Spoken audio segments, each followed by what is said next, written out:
ಮುಂಜಾನೆ ಎದ್ದು ಶರಣ ಬಸವ ಅವರ ಊರ ಹತ್ರ ಬಂದ. ಅಪ್ಪ ಇಬ್ಬರ ಹತ್ರ ಬಂದ ನಂತರ ಯಪ್ಪ ದಿನ ಶಾಲೆಗೆ ಬರ್ತೀನಿ, ನನಗೆ ಬುದ್ಧಿ ಕಟ್ಕೊಡ್ತೀರಿ, ನಮ್ಮ ಮತ್ತೆ ಐತಿ ನನಗೆ 3 ಹೊತ್ತು ಬುದ್ಧಿ ಕಟ್ಕೊಡ್ತೀರಿ, ಮತ್ತೆ ಶಾಲೆಯಿಂದ ಬಂದಾಗ ಹೋಗ್ತೀನಿ, ಒಂದಲ್ಲ 4 ಹೊತ್ತು ಊಟ ಮಾಡ್ತೀನಿ ನಾನು. ಆದ್ರೆ ನನ್ನ ಜೋಡಿ ಇರ್ತಕ್ಕಂಥ ಎಷ್ಟೋ ಮಂದಿ ಸ್ನೇಹಿತರು 3 ಹೊತ್ತು ಊಟ ಮಾಡಕ್ಕಿರುವ ಮಧ್ಯಾಹ್ನ ನೀರು ಕುಡಿದು ಬದುಕುತ್ತಾರೆ. ಅದಕ್ಕೆ ನಾವು ಒಂದು ನಿರ್ಧಾರ ಮಾಡಿದ್ವಿ ಅಂತ. ಏನಪ್ಪ ಶರಣ ಬಸವ?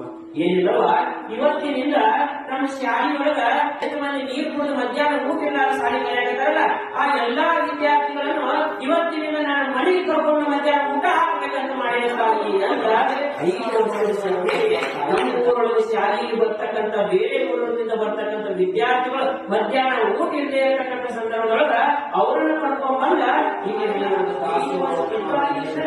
ದಾಸೋಹವನ್ನು ಪ್ರಾರಂಭ ಮಾಡಿದ.